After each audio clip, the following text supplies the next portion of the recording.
প্ৰাণৰ শিল্পী জুবিন গাৰ্গৰ অন্তিম ঠিকনাত এয়া গৰিমা গাৰ্গ আৰু তেখেতৰ পৰিয়াল আৰু সহযোগী শিল্পী আৰু ফেন-ক্লাবে নিজ হাতেৰে পৰিষ্কাৰ কৰিছে জুবিন ক্ষেত্ৰ। যিয়ে যেনেদৰে পাৰে সেনেদৰে পৰিষ্কাৰ কৰিলে জুবিন গাৰ্গৰ অন্তিম স্থান। জুবিন ক্ষেত্ৰখন আমি সকলোৱে সুন্দৰকৈ পৰিষ্কাৰকৈ ৰাখিব লাগে। ধূলি-মাকুতিৰে ভৰি পৰিছে এই জুবিন ক্ষেত্ৰখন।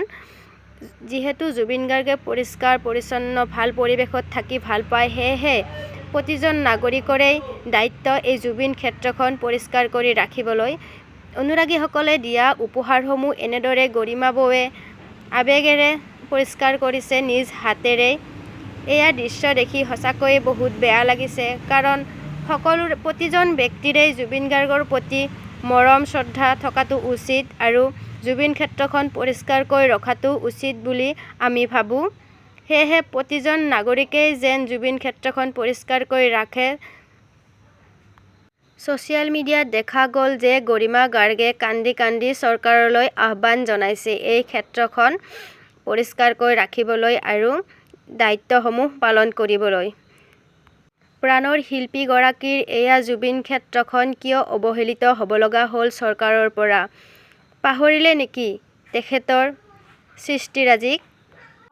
যিহেতু জুবিন ক্ষেত্ৰখন এখন পৰ্যটন আৰু উপাসনাস্থলী হৈ পৰিছে, সেয়েহে পৰিষ্কাৰ পৰিচ্ছন্নকৈ ৰখাটো আমাৰো অধিকাৰ আৰু চৰকাৰেও ইয়াৰ দায়িত্ব ল'ব লাগে।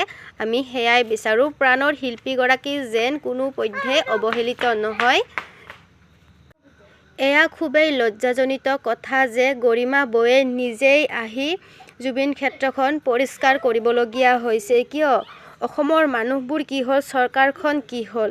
কিয় জুবিন ক্ষেত্ৰক অৱহেলিত কৰিবলগীয়া হ'ল?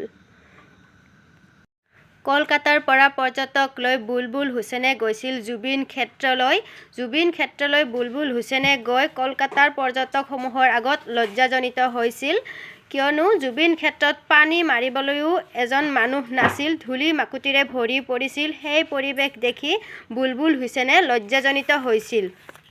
সেই বুলবুল হুছেইনৰ ভিডিঅ'টো ভাইৰেল হোৱাৰ লগতে জুবিন ক্ষেত্ৰ পৰিষ্কাৰ কৰিবলৈ আহিলে গৰিমা বৌ আৰু তাৰ লগতে তেখেতৰ সহযোগী শিল্পীসমূহ আৰু ফেন-ক্লাব সকলোৱে সহযোগিতা কৰি জুবিন ক্ষেত্ৰখন পৰিষ্কাৰ কৰিবলৈ লাগি গৈছিল।